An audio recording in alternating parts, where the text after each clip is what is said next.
Mr. Maglungsod at si Mr. Mopas kung do you confirm na yung pong mga nai-scam sinasagot po ng inyong mga kumpanya, mga TNCs? Magandang umaga po, Mr. Chair.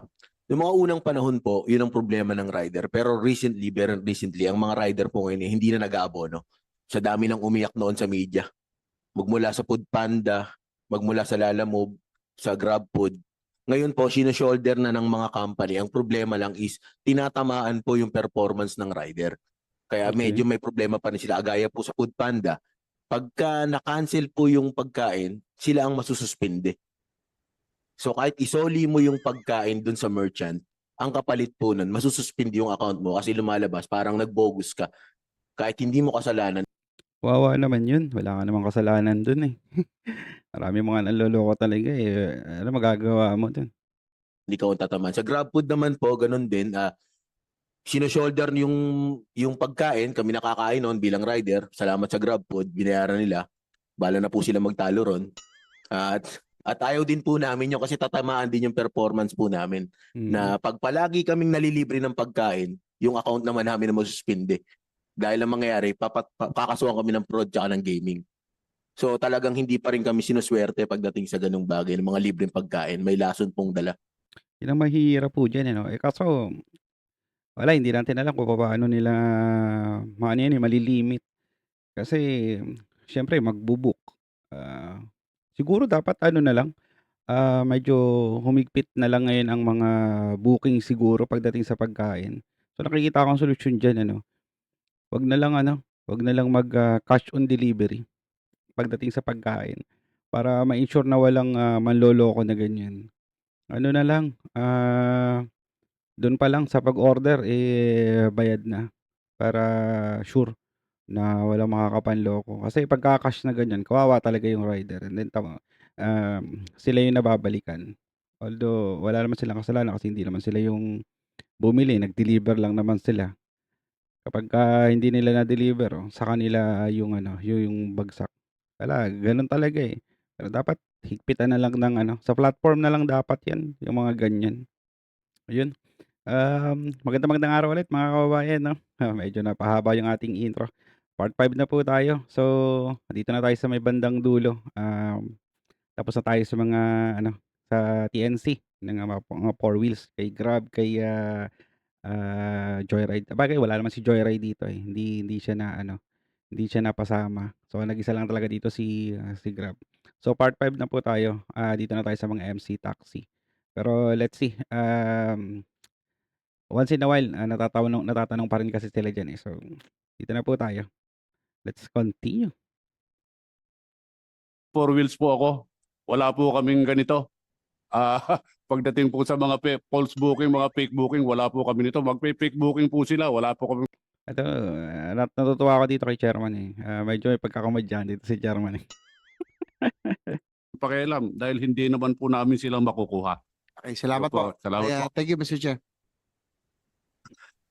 Palagi nagpapatawa to si Mr. Oh, Saturnino. kita mo, sabi ko sa inyo, eh. You made my day, sir. Okay. Double booking. Gaano ba ka-secure yung computer system ng Grab at Lalamove para masiguro na hindi kayo na-hack na maiwasan itong pangmomodus hindi lamang sa inyong mga driver kundi maging sa inyong mga consumer? How do you deal with that?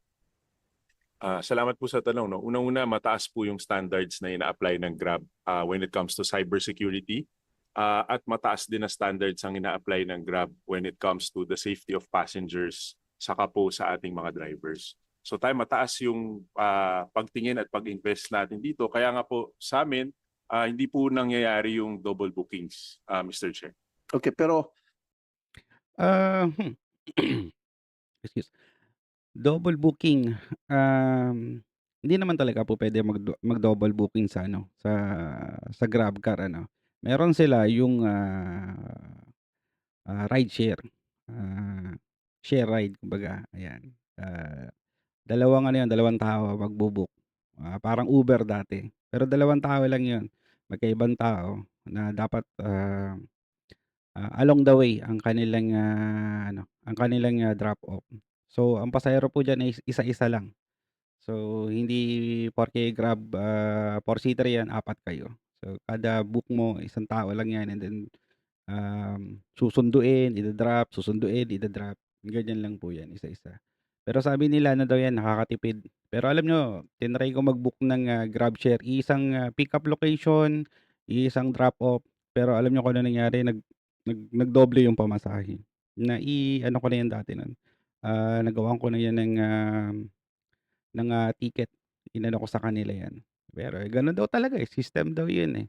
So, ibig sabihin hindi totoo yung sinasabi nila na kapag, GrabShare ay, mura, saver ang, pamasahe. Hindi po totoo 'yun. Although priority naman nga talaga pagka nahihirapan ka mag-booking, mag-GrabShare ka, dalawa kayo, mag-GrabShare kayo. Ang problema lang diyan, nadodoble ang pamasahe. I-try niyo po minsan.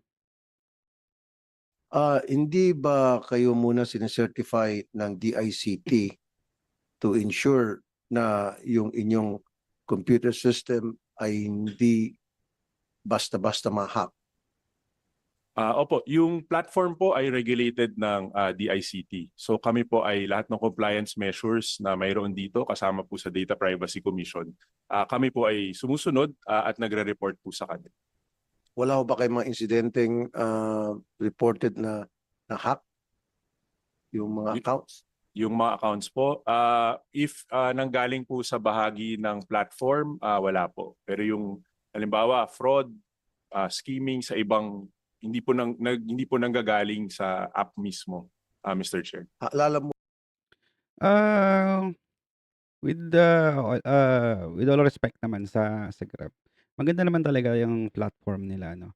Ang, problema lang diyan kasi, dun sa sinasabi nila na, security ng, pasahero at saka ng driver, okey naman talaga. Ang, ano ko lang diyan, ang problema ko lang talaga diyan is, bakit nila ina-allow yung paggamit ng mga nickname ng mga pasahero and, sana may, picture sana yung pasahero. Wala naman siguro magiging issue kung maglalagay ka ng picture dun, eh, just for the ano lang naman yun, eh, identification purposes. Eh, nagpo-post nga tayong lahat sa social media, sa Facebook ng mga kung ano-anong pictures, eh. I don't think yung picture mo dun sa app, eh, may bearing yun ano. Kasi ang nangyayari diyan, gumagamit kasi ng mga aliases yung mga nagbo-book, eh. Most especially yung mga foreigner. Ah, Marami diyan mga Chinese to be specific sa ano, basta mga Chinese. Yung iba pa nga salita diyan, naka-Chinese pa 'yan, eh. Tapos hindi sila gumagamit ng sarili nilang pangalan. So, kung pinoprotektahan mo yung, security ng pasahero, sana on the same matter na pati yung security ng driver inaano mo rin, pinoprotektahan mo rin, 'di ba? Gano'n lang naman, eh, give and take yun at saka for the sake ng transparency. Kung gusto mong protektahan yung bawat isa, eh, dapat, eh, magkaroon ka ng, iisang, ruling regarding diyan. move, sir. Mr. Chair, if I may, sa side naman po ng Lalamove, secured naman po yung platform. Nagkakaroon lang po ng lapses, Mr. Chair, kung halimbawa po, yun pong sa driver side, nakakatanggap po sila ng suspicious na mga text or emails kung saan may link na binibigay sa kanila pagkatapos pinapa-request sila ng OTP. Tapos nasi-share po nila tong OTP na to dun sa nagpadala. Kami naman po ay paulit-ulit po kaming nagpapaalala rin to both users and drivers na wala pong representante ng Lalamove ang magpapadala ng mensahe para po Alam niyo maraming mga ganyang issue ano, hindi lang sa Lalamove, even yung mga nagga-Grab. Hindi ko lang alam kasi ang ginagamit nila mismo, nagpapakilala sila mismo na galing mismo sa platform and then, nanghihingi sila ng mga OTP. For whatever reason, nakukuha nila yung number 'no. Then nakikilala nila yung tao ta's sasabihin nila, "Galing kami sa ganitong platform, send mo sa'kin yung OTP kasi may problema ka sa account mo, kailangan namin i-reset." Yung mga ganyan. So, siguro yung iba, hindi nila alam na baka modus yun, hindi nila naiisip na modus kasi siyempre galing ng platform, yun ang pakilala, binibigay nila. So, ang nangyayari yun, nakukuha yung mga GCash account nila o yung mga PayMaya account nila. So, naha-hack yung account nila. Yun ang, masakit na katotohanan diyan. Pagdating naman dun sa ano, sa Lalamove na platform, kagaya din ng sa Grab ano, ang nagiging, issue lang diyan kasi ako na-try ko rin dati diyan na mag-Lalamove before. Marami pong mga fake booking diyan. Sabagay kahit saan naman marami ding mga fake booking, eh, kahit nga sa passenger app ng mga Grab may mga fake booking din diyan. Kahit sa Joyride, marami din diyan na mga fake booking kung ano-ano pa yung mga sinusulat nila na mga note dun, mga kung ano-ano. Sa Lalamove naman yun yung mga, may papa-deliver ako ng ganito pero kailangan magpapabili muna ako ng ganito or kung puwede pa pasahan mo muna ako ng ganito, may mga iyang mga ganyan. Ang, problema lang diyan, um bakit hindi nila yan nade-detect ano, bakit hindi nade-detect yan ng system or kaya dapat, kung, Lalamove delivery ka halimbawa dapat ipinagbabawal yung ganyan na may mga pabili. Kasi once kasi na may mga ganyang pabili, karamihan diyan is scam. Opo, scam talaga yan. Peperahan lang nila yung ano, peperahan lang nila yung mga rider. Eh, hindi bale sana kung napakamahal ng, charge sa ganyang, delivery. Sobrang liit lang po niyan. Buti nga nag-allow na si Lalamove ng, double booking, eh. Kaso nga lang may mga ibang mga tao na hindi nila naiintindihan. So, kapagka nagbo-book sila ng Lalamove, ayaw nila na magpa-double booking. Pero sa totoo lang po, kung kayo lumagay sa katayuan ng mga rider, talong-talo po. Naglalaro lang 'yan ng mga magkano, 100 plus lang. Tapos kayo lang yung itatakbo o yung parcel niyo lang ang itatakbo, 'di ba? Buti nga inallow na nila yung double booking, dati bawal 'yan. Kaya maraming mga sistema rin silang ginagawa diyan, may mga, veterans move din silang ginagawa diyan sa mga delivery. Kasi isa lang dati ang ina-allow ni Lalamove na delivery. Which is talagang pagka gano'n, wala, talo sa traffic.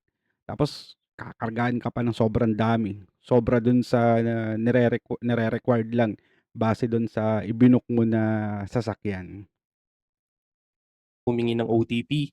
Dito po kasi nagsisimula yung takeover po ng isang account. Ngayon po kung naparating po sa amin na may humingi po ng OTP kaya po na takeover yung account, once na na-report po yun, automatic po binaban na po namin yung user or driver account na yon. And then nagbibigay na lang po ng instructions, for example sa driver, kung paano po magkakaroon ng bagong account under the Lalamove platform. Okay, ito example ng complaint, sir, no? I post this po to tell na ang Lalamove delivery account po ng asawa ko ay na-hack kagabi and we currently take an action to deactivate his account in Lalamove para ma-stop na ang pang-scam. Okay. Talo na po tayo dito 'no, kasi ano lang naman 'yun, issue 'yun ng mga naha-hack na account. So, dito na po tayo sa issue ng mga MC Taxi, with regards dito sa, bilang ng mga bumabiyahe. Kung, ano na ba 'to, saturated na ba o talagang, kulang pa. So, dito transfer po tayo dito 'no. Okey. Are there any? Sir Chair, Yes. siguro in line with the ano kasi po, ang tinatakal yung sa motorcycle taxis, no?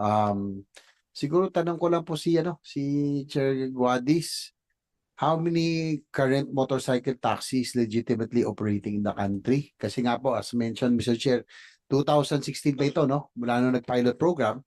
At masalamat nga ako na na-take up na to. I think it's really ripe already to Teka muna, bakit parang, madam hindi ka maka-focus diyan sa may, sulok, Anong issue madam? push for a framework. So, Nangingiti si madam dun sa sulok, just ano lang, ilan data na how many motorcycle taxis already legitimately operating in the country? Mr. Chair, may I be recognized? In Go ahead. fact, that would have been a part of the report which I would give to the Senate committee. For the Metro Manila, where 80% are based, there is a total TNC of 68,036 riders all over the Philippines. Of that breakdown, 23,000 plus goes to Angkas, which is the biggest. And Laki, no? 4,500 and 15,000 for Joyride, 14,000 for Move It, 65 for taxi, 528 for Para Express, and 1,033 for Ding Dong. Make Pero ano pala si Ding Dong, ano?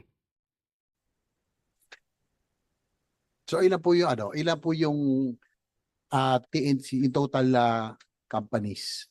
Nauna ka dyan, Angkas, no? And the Joyride, Grab, ano pa yung may mga bago ko narinig eh. So ilan Yes, ilan po yung total? Mr. Chair, for the TNC, currently the LTFRB has already accredited 19 and we have already stopped accrediting further TNC. Grabe, ang dami, 19. Okay, kung lahat yan ay babiyahe sa Manila, patay tayo dyan. Diyos kumiyo, marimar. Of this, ang on board pa lang ngayon would be 6, Mr. Chair. Recently, kumapito home Grab, which onboarded about 2 weeks ago. Pero ang alam ko dito kasi, Mr. Chair, dapat may cap tayo rito eh. Di ba? Sa akin naalala kasi matagal na akong chair ng committee ito. From what I remember, dapat may cap dito. But recently, I received information, Mr. Chair, na may mga nadagdag tayong mga new players. Oo, kahit nga sa GrabCar meron eh. Meron lang cap yan. At saka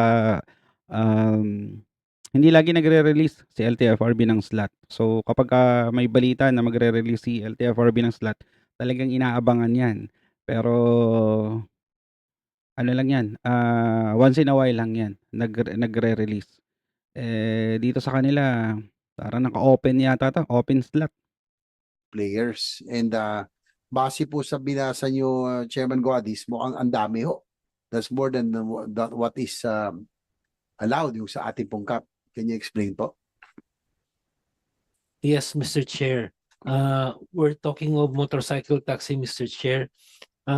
We have not yet established a cap on this, but we believe, Mr. Chair, that 68,036 riders may not be even sufficient yet to cover the entire Philippines. Though we believe, Mr. Chair, that, and we recognize and we agree with you, that Okay.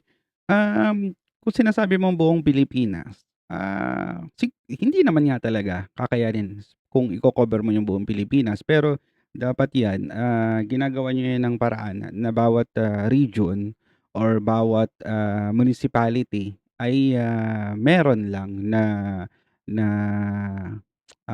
cap, maximum na allowed. Base doon siguro sa population, sa dami ng tao ng isang lugar. Ang nangyayari kasi diyan, karamihan is nasa Metro Manila na. So, kaya kung mapapansin mo talagang saturated na, sobrang puno na ang Metro Manila pagdating sa aminin naman natin, no, napakadami na talaga din ng motor talaga sa Metro Manila. And then, isa na rin talaga sila sa nakakapag-cause ng traffic, ano. Kung makikita naman natin, makikita naman natin sa social media na talagang sobrang dami na rin talaga nga. And sana ma-approve na nga yung sinasabi nila na na regarding dun sa double plate. Nabanggit din dito kasi sa hearing na to na merong double plate na daw yung double plate number na yung motorcycle. And hindi ko lang alam kung magkakaroon na rin sila ng number coding. Kung matutuloy yung yung double plate na yan, 'di ba? that insofar as the NCR is concerned, we have already reached a saturation level. That's why we have already imposed a suspension on the accreditation of additional TNC for Metro Manila. So ilan po yung total? Aside from 3 players, ilan po yung nabanggit yung bagong players? The 3 major players are Angkas, Joyride, and Move It. Ang dumagdag po riyan would be 4 po, Taxi Philippines, Para Express, Grab, and Ding Dong. Ito lang po ang dumagdag sa motorcycle Kailan taxi. lang ho sila Grab. nadagdag? Grabe, ibig sabihin nun, Move It siguro. Dagdag lang po sila about 4 months ago.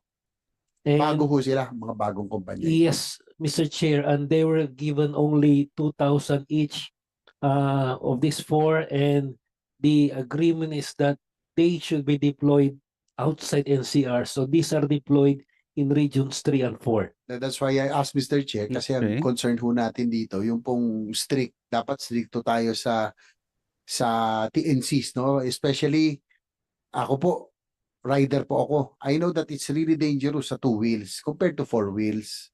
So, syempre, yung pong we're faring commuter, riding public po ito, we want to make sure that these new players follow or adhere to the highest standards, no, of safety. Kasi Mr. Chair, talagang ano to, kumbaga 2 wheels, mas ano to, mas delikado talaga ito. Nung una nga, sa totoo lang, when we first gave the provisional authority to operate, syempre ako po yung rider, I was hesitant. But later on, naging maganda naman dahil yung mga first players, talagang yung safety nila, yung accident rate nila, napakababa. Is it still the same? Yung nasa 1% lang, less than 1% pa rin ba? Anybody? Siguro quickly. Angkas and Grab. Thank you, Mr. Chair. Opo, that's correct, sir.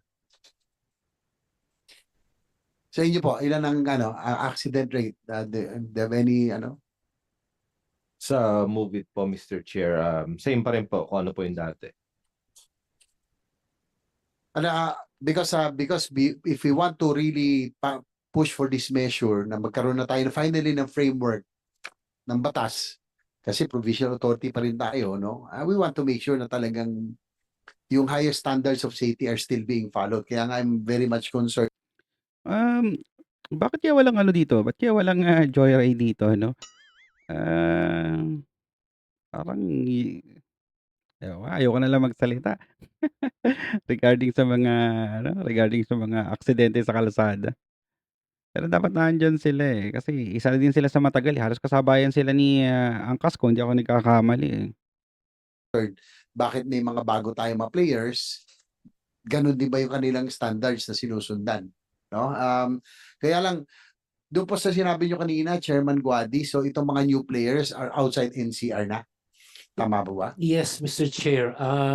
They have been given relegated to regions 3 and 4. And this time yun lang po, Mr. Chair. This is for the motorcycle taxi po. Ang kasi kaya ako tinatanong Mr. Chair din, no, yung kanina, yung sa safety, medyo mataas. In the road accidents, total road accidents, vehicular accidents, more than 50% in motorcycles. Diba? Alam po yan. Alam ko yan. Rider din po ako eh. Kaya nga, napakaingat po natin dapat. Since I was one of those who pushed for the provisional authority, ngayon na gagawin natin batas, you want to make sure na talagang we adhere to the. Pasensya na po kasi po pag nagbibisikleta po ako, nagmumotor po ako, basta 2 wheels, no? Ang aking sinasakyan, Mr. Chair, minsan meron pa rin mapasaway. Pero I would like to commend yung mga major players, marami talagang disiplinado, sumusunod sa traffic light, hindi basta-basta swerving na swerving, siguro yung Ay nako, sana all sumusunod sa traffic. po yung mga kolorum, no? Kaya kailangan po natin talagang mag-ingat po tayo sa pag-issue and make sure that the highest standards of safety are being followed by the new TNCs. Tanong ko na kaya po natanong, Mr. Chair, if you're allowed me, yung po sa LGUs, kasi nagkaroon po ng mga reports, halimbawa, sa Angeles, sa Batangas, no, dito pong konsil natin, kaya tayo kayo nandito, does the TNCs or LTFRB, meron ho ba kayong consultation or coordination with the LGUs? Halimbawa po, nagkaroon kasi ng issue, nabasa ko ito sa Angeles ba yun? No? Nagkaroon din sa Lipa yata. Kasi po, syempre, LGUs, sila po ay meron ng mga toda dyan. No? Hindi natin ho gustong agawan ng rota yung mga toda kasi yan po ang hanap buhay. Hirap na nga po. Okay. Abante po tayo ng konti ito yung regarding lang to sa impact sa kabuhayan ng mga tricycle driver, no. Yung ba ay pinaalam nyo sa LTFRB before doing so, any move of hiring? Kasi meron ng ban na hindi na pwedeng mag-hire. So, dapat nagsasubmit kayo ng mga data sa LTFRB. Ito yung nawalan kami ng 100 na driver dahil nag-move up na sila or because sila ay nag-OFW na, etc. etc. Papalit namin ng 100. Ito, wala bang ganong klaseng proper communication or coordination with the LTFRB? Before po, normally no, nagsasubmit kami on a monthly basis. Pero po siguro ngayon isasubmit namin ulit yung mga na-replace namin ng mga drivers and riders. Mr. Dapat. Chair, Go to LTFRB. maybe recognize again. In short, wala. Which Paktay ka na naman dito. Grab, namumuro ka na. Sa mga nakaraan ko na part nitong video na to, dami mong dami violation Baka madadali ka na naman means then you will have to be reprimanded for this. And we will have to issue you a show cause order. Thank you, Patay ka Mr. Chair. bata ka.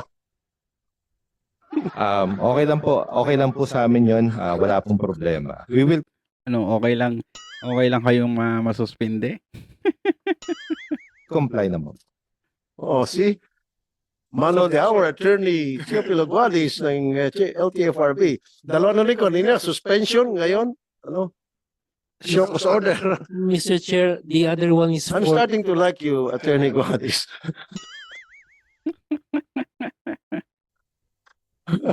Direct to the point, Okay. So, sige, continue. Sorry, Attorney Guadis, for interrupting. Mr. Chair, first one is possible suspension for Grab for violation of the PNC Agreement. rule on the search fee. The second one is probably with MoveIt. This time because of their failure to notify the LTFRB on their attempt to change the number of the riders or increase the number of Patay. riders. In all of these activities, we should be notified because we are the regulators.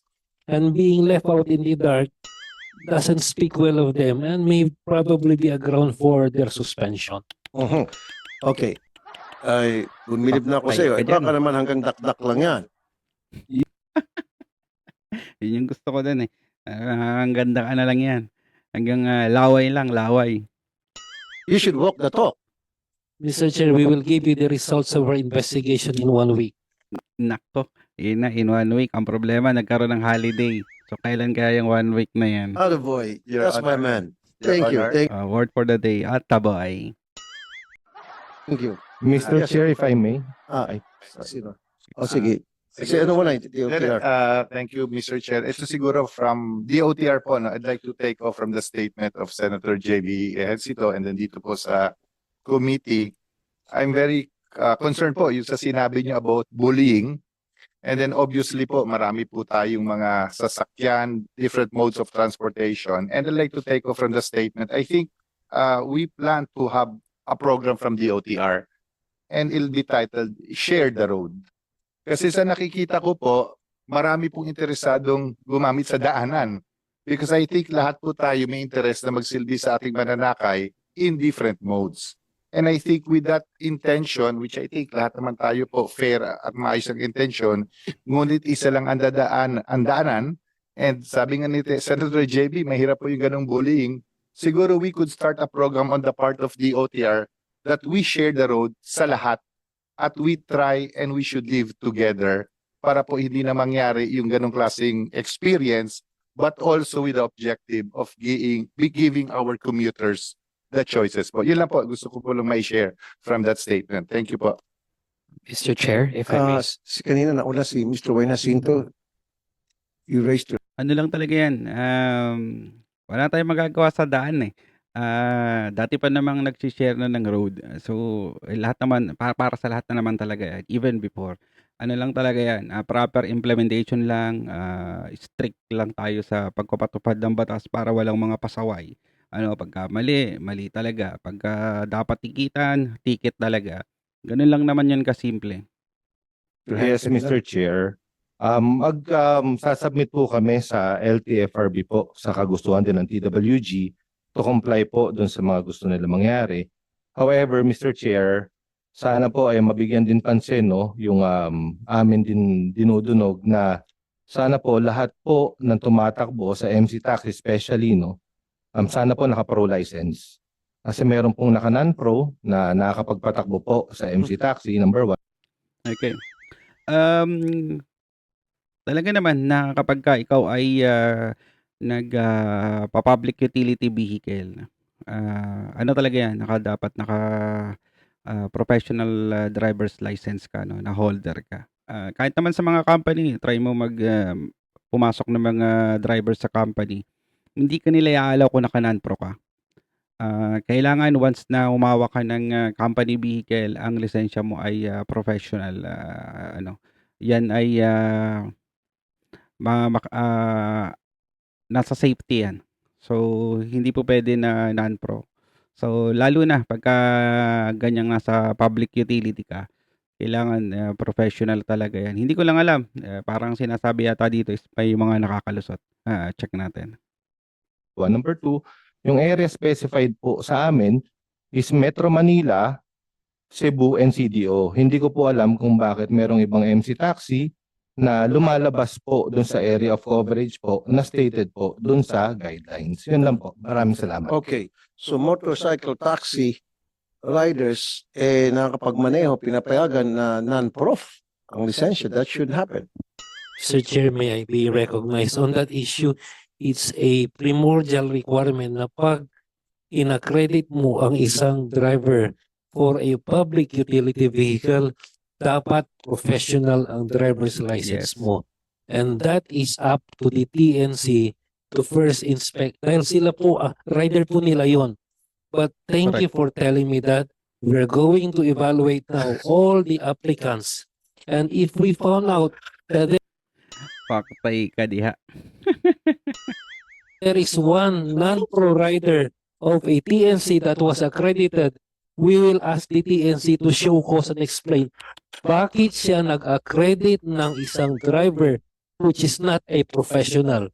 It is the lookout of the TNC. Tao nila yan, sir. Mr. Jacinto, para kumuha ka ng bato, Pero alam mo, hindi lang dapat gano'n yun eh. Dapat nire-required mo sila. Siguro quarterly, no? Mag-submit sila ng list ng mga drivers nila, no? Yung list ng kanilang mga riders. Para ma-regulate yung ganyan. Hindi yung kung kailan lang may Senate hearing. Tama mo, ilang taon na yung tumatakbo yung ganyang mga MC Taxi.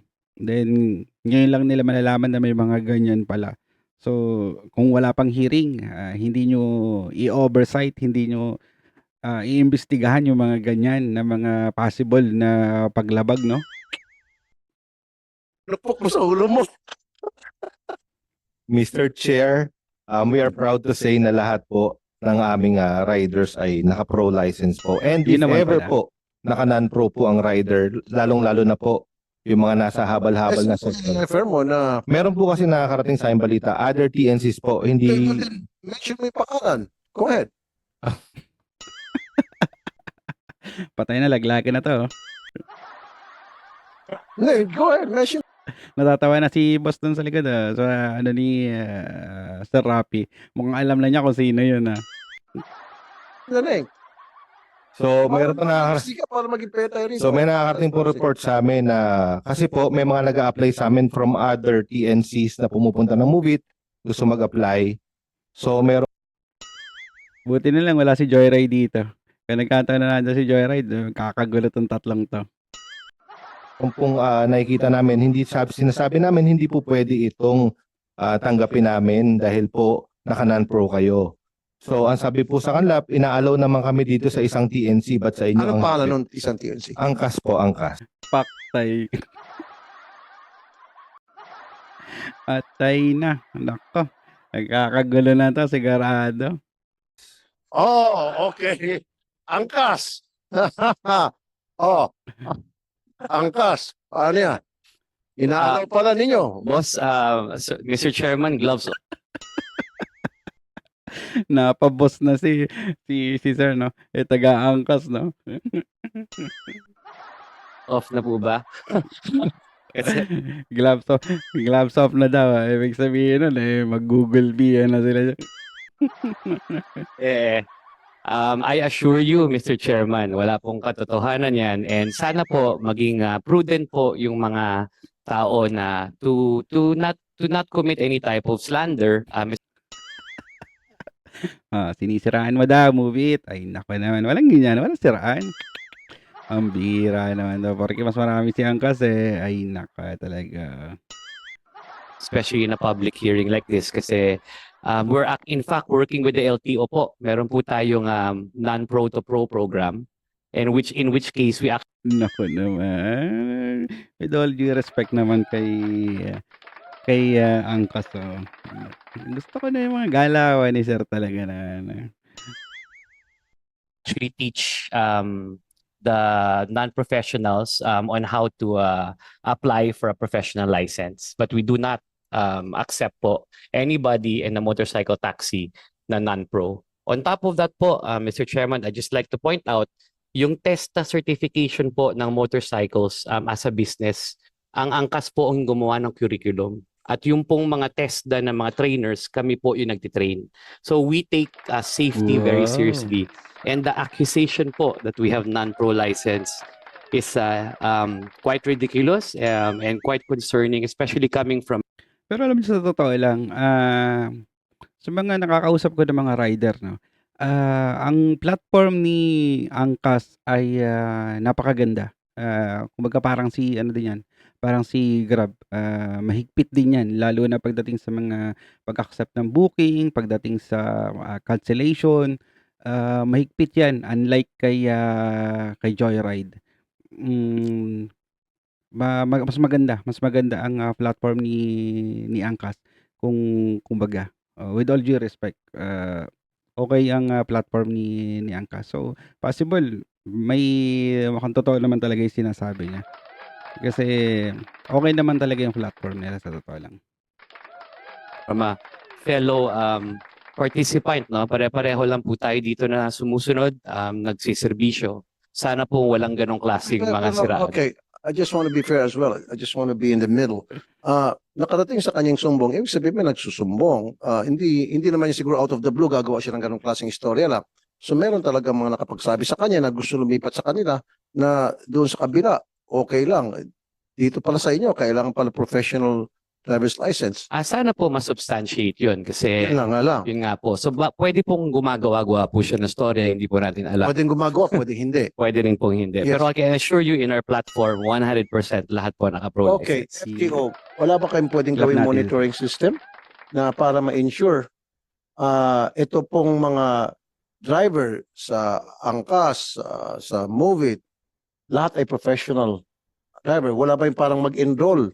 They have to enroll from now on na mag-enroll ka kung gusto mo maging driver ka ng Angkas and then magpakita kang registration mo and then bibigyan ng certificate yung rider na yon ng LTO para hawak-hawak niya parang certificate na allowed na siya mag-drive para sa Angkas man o sa Movit o sa Lalamove for that matter. Wala ba kayong ganun sistema? Can you put something in place? Something like that? Mr. Chair, good morning po. Mr. Chair, meron po kaming memorandum circular na inisyu nung July 2, 2024 which states that pursuant to the circular 2024-001 of the TWG, required po na yung mga participants sa MC Taxi should be a professional driver's license. Yung pong pag-convert ng non-pro to professional, meron na po tayong proseso na in place po dyan at kailangan po nilang dumaan ulit sa training which nabanggit po ni Mr. Royeca. Nakipag-coordinate po sila sa amin para po yung mga ibang riders po nila or mga nag-a-apply pa lang is matulungan po natin na mag-professional po. Yun nga po yung sinasabi ko. So, there you go. So, i-require nyo po lahat ng nasa MC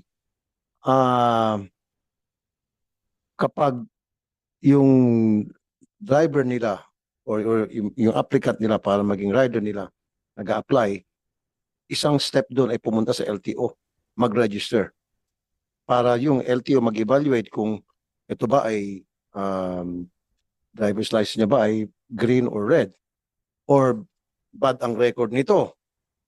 Siguro kailan ng training tulad ng sinabi mo. Something like that. So merong monitoring, papasok kayo rito para sa regulation.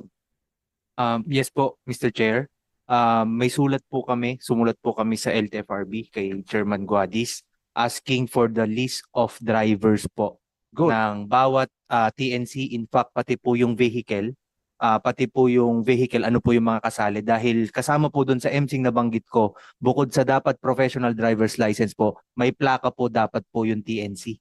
Okay. Kaya hiningi po namin sa LTFRB, we will follow it up po para kung meron po tayong nakita na tao na participants na non-pro po siya, tutulungan po natin mag-pro or isoshokos po natin yung we will recommend to the TWG. Well, before tulungan nyo yung rider, dapat kailangan masanction nyo yung owner Yes. ng company. Yes, yes, Mr. Chair. We will coordinate with TWG, kay Chairman Guadis po para po ma-issue po nila yung appropriate shokos po doon po sa nag-onboard nung tao na hindi naman po professional driver's license holder. Okay. Sige. Meron ka pang gustong idagdag, ano? Mr. Jacinto? Wala na po, Mr. Chair. Okay na po ako. Ikaw, Mr. Yeka, gusto mong gumanti? Hindi na po. Si Senator Rapi, gusto mo ng gulo talaga. Pero Mr. Chair, may I lang Yes, sir. make a manifestation. Ano po, Mr. Chair, I think napakaganda po ng hearing na to. And I really support and commend, that you facilitated this hearing, especially since ang tagal na po rin talaga natin naghihintay for the prevailing law. Galing naman the talaga meantime, naman kumambyo ni Sir. Ikaw na talaga. At taboy. Sir Chair, may I suggest, yun po yung request ko po in several town halls with the President and also with Secretary Jimmy Bautista na sana po yung motorcycle taxis po or motorcycle maging part na po ng National Transport Plan. Kasi pag naging part po siya ng National Transport Plan, doon pa lang po sa planning stage katulad ng mga roads, infrastructure, route rationalization, nakasama na po yung motorcycle at hindi po siya by the way na pag natapos na po yung National Transport Plan, doon po pa lang nakikipag-coordinate kung ano po yung pwedeng representation ng mga TODA at ng mga Yan ang problema natin eh. Kaya nga yung ang tawag dito, yung trend na papunta dapat ng Cavite hindi na natuloy eh. Kasi yung dapat nadadaanan ng tren na pagpapagawa, tinayuan daw ng DPWH ng flyover ba? Pambihira talaga. O gobyerno na nga hindi pa nagkakaintindihan. Diyos mio. mga motorcycle. So kung pwede lang po kahit wala po tayong batas, baka makasali na po kami sa conversation dun sa mga plano pang national regarding po motorcycles and transportation. Tama naman Yun lang dapat. po, Mr. Chair. Yeah, DOTR should look into that. Right? Okay. Transport tayo dito sa may bandang dulo kasi ibang issue naman na yan eh. Government side na yan. Ayan yun na yan. Alright, meron pa gusto magsalita? Dito. Isa lang, tatanungin ko lang po. Ulit, sino po ang nag-survey? Please, sabihin nyo yung katotohanan. Ang nag-survey, kayong motorcycle taxi. Dahil nagtanong kayo sa terminal namin ng tricycle. At nung tinanong namin yung nagsusurvey, taga saan ka? Self-serving yun. Self-serving, taga Move It ako. May taga Joyride. Kayo, inutusan kayo. Huwag kasi kayo magsinungaling. Sabihin nyo na rito, kaya tayo nagkakagulo eh. Aroy. Kami na Atay, ang tapang ni boss ha. Sir, ang tapang mo sir. Bagay, nandiyan ka sa Senate eh. Talagang, bagay, minsan ka na lang maimbitahan dyan eh. Di, ilabas mo na talaga yung samaan ng loob mo kung ano talaga yan. Kagaganyan man nakakita ka naman talaga mga problema sa gobyerno. Tirahin mo na. laman namin dahil may mga TODA president kami bawat lugar. Kaya nga sa tinatanong kanina, Mr. Lim, how credible is the Hindi company nila that masagot. conducted the survey? Hindi po nila masagot, Mr. Chair, kasi yun ang totoo. Mr. Chair, the survey was done by LTFRB through apps. Yung mga naglagay po kami sa apps and then we asked them to come up with some answers to specific questions for a limited period of time. Okay. Mr. Lim. Kami po ang gumawa ng survey, Mr. Chair. Okay, thank you. Thank you, Attorney Guadis. Sino pang gustong magtanong? Sir, thank you, Your Honor, for inviting us here.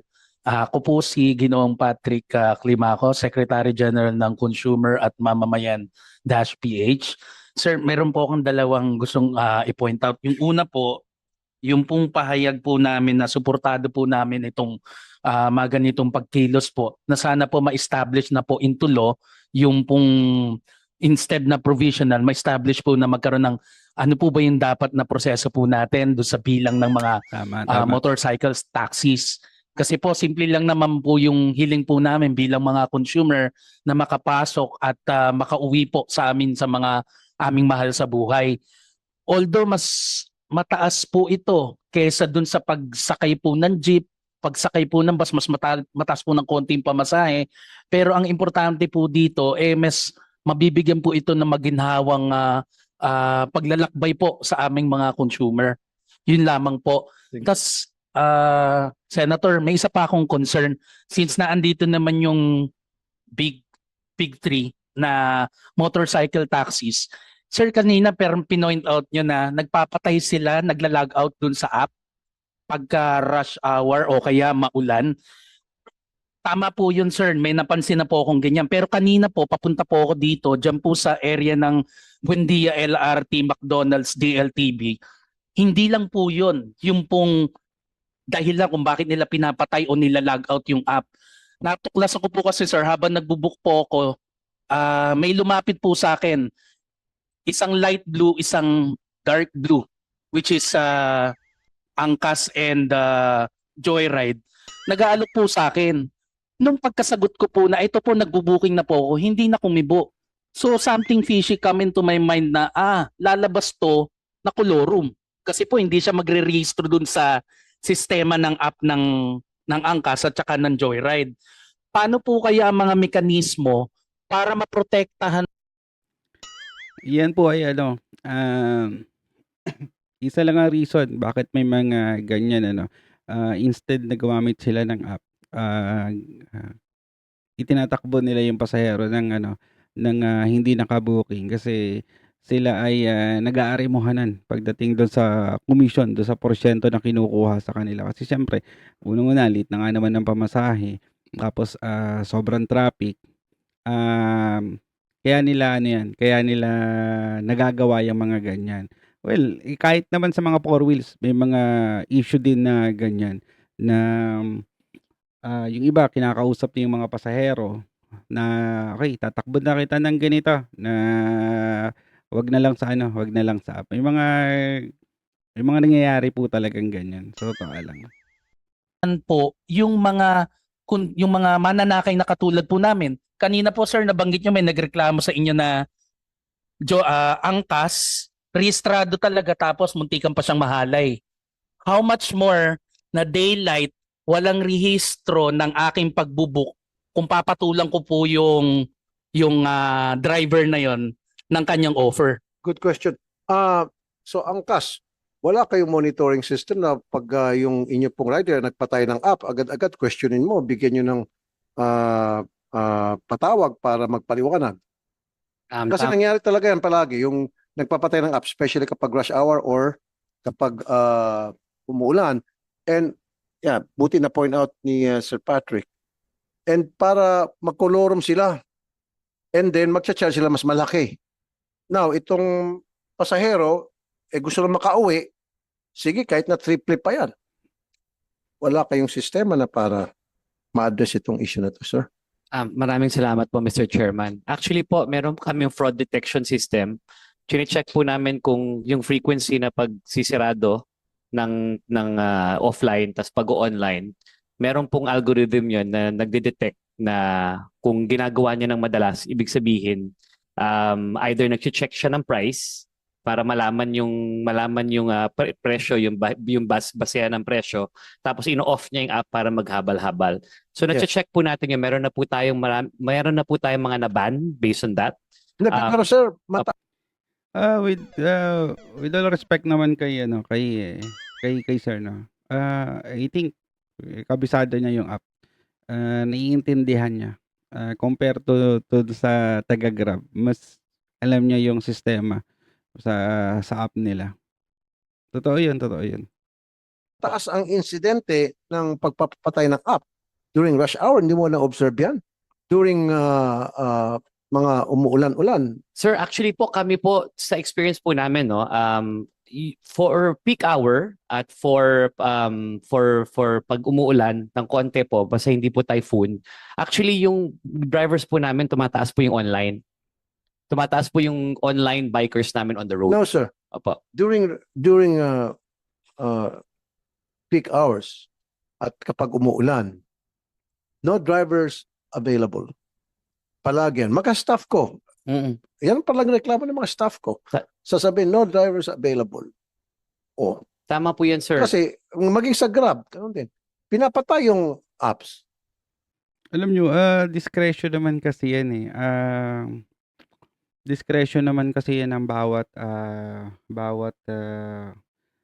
rider o kaya bawat driver. No? Kung sa tingin niya, malulugi lang naman siya, wala kang magagawa kung ayaw nilang bumiyahe.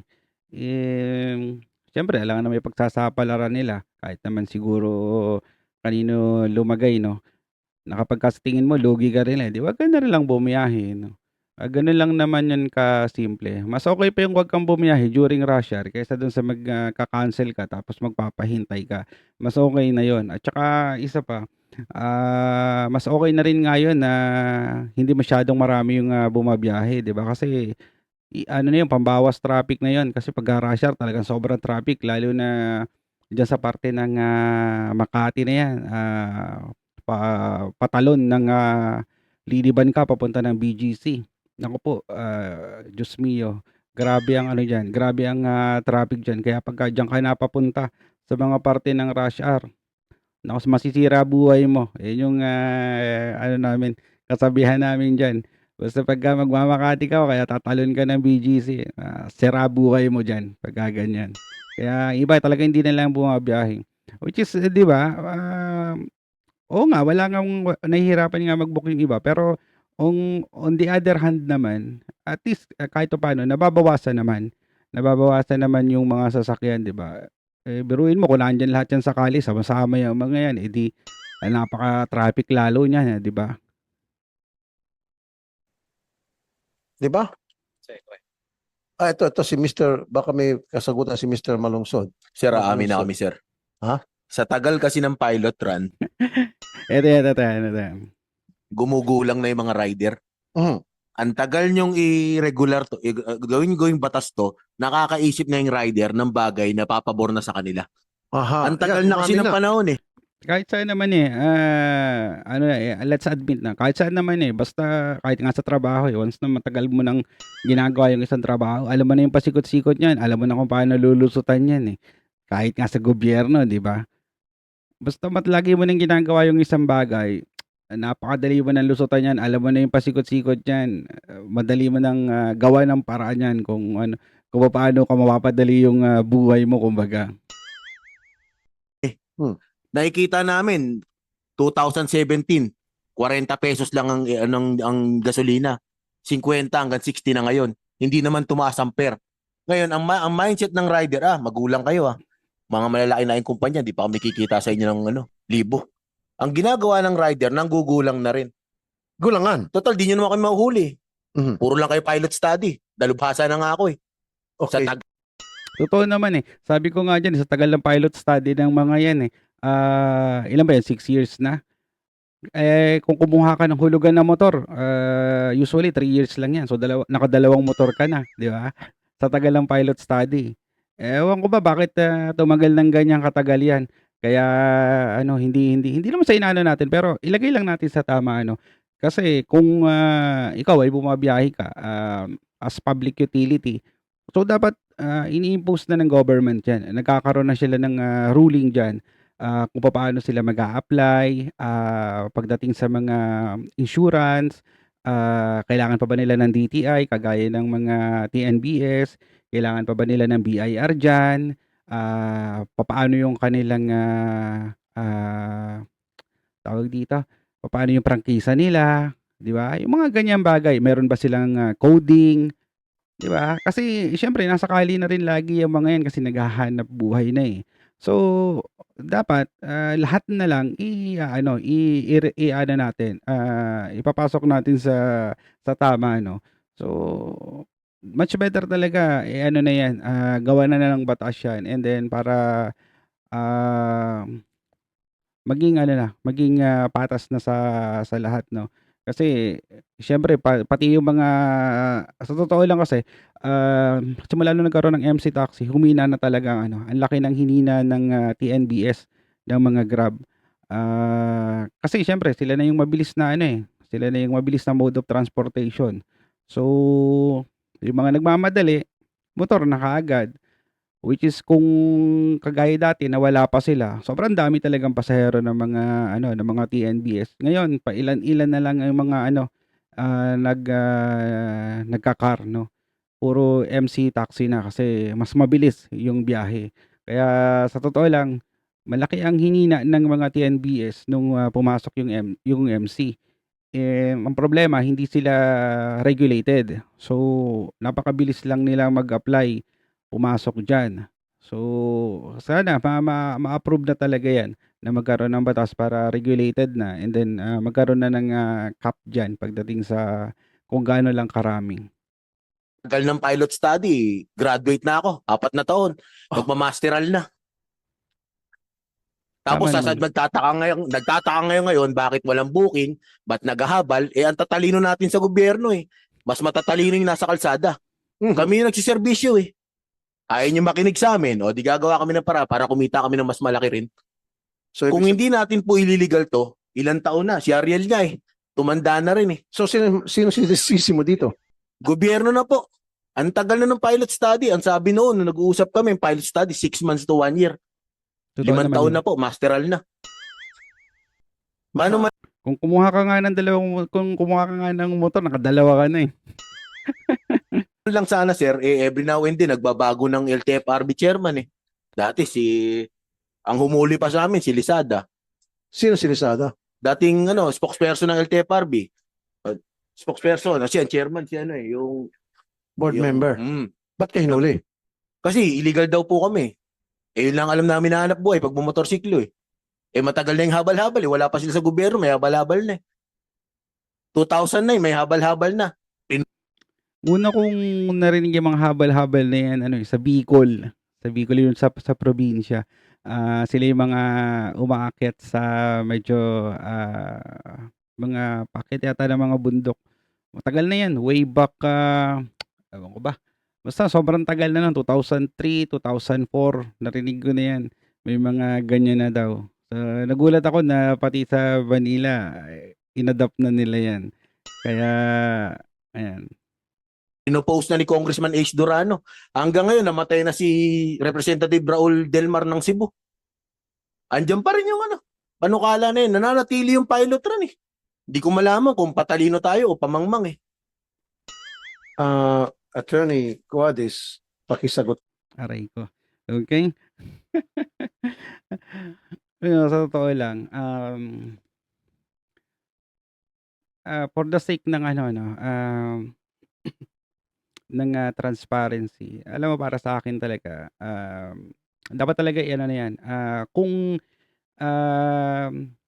hindi rin naman ititigil yan, kasi na yan kumbaga naging marami na rin kasi ang naghahanap buhay pagdating sa MC Taxi. So hindi na rin natin po pwedeng itigil yan. So much better i-legalize na lang yan. So marami rin naman kasi ang makikinabang At saka para ma-eliminate na din pati yung mga nangyayari na mga issue, yung mga kung ano nung mga nababalita regarding diyan. At saka isa pa, mas okay na rin kasi talaga na magkaroon sila ng sana magkaroon sila ng prangkisa para at least kumbaga fair kasi lahat naman ng mga public utility meron naman talagang prangkisa yan. So regardless. So sana magkaroon sila ng prangkisa and then for the sake na rin ng safety, magkaroon sila ng sarili nila na insurance kung paano sila magkakaroon ng insurance. Hindi ko lang alam kung paano sila magkakaroon ng insurance. regarding sa liability pagdating sa pasahero o kaya sa third party kung magkakaroon sila ng comprehensive, and then kung kailangan pa nila na magkaroon ng DTI or magkaroon ng BIR, kasi ang lahat po ng mga kumukuha ng prangkisa ng mga utility vehicle, lahat po yan ay pinagdadaanan. So DTI, kailangan may BIR ka, kailangan meron kang comprehensive insurance, required po yan. And then yung mga driver mo, kailangan laging may NBI, mayroong police clearance, mayroong tawag dito, mayroong drug test, mahigpit po pagdating dyan sa prangkisa. So hopefully sana maging ano yan, magkaroon na rin sila ng ganyan, ng prangkisa. At saka at least para ma-regulate na rin kagaya ng sa TNBS. So kapag na-meet na nila yung cap, although alam naman natin na maraming mga patakbuhin na iba, pero at least malilimit na yung pagtanggap ng mga ganyan na mga TNC. So hindi na tayo masasaturate hindi na masasaturate yung kalsada sa mga dami ng bumabiyahe, para malilimit na rin, hindi na sila dadami pa ng dadami kasi magkakaroon na ng capping So kung ilan lang ang ire-required ng LTFRB per TNC, so hanggang doon lang. Mas maigi sana ano na yan. So malalaman natin yan susunod na hearing kung ano ang magiging resulta, pati yung mga sinasabing suspension at saka possible na penalties ni Grab at saka ni Move It. So hanggang dito na lang po ulit. Maraming salamat sa panonood. Tapusin na natin tong part 5 na ito. Thank you so much again mga kababayan. Hanggang sa muli, Pilipinas, wake up.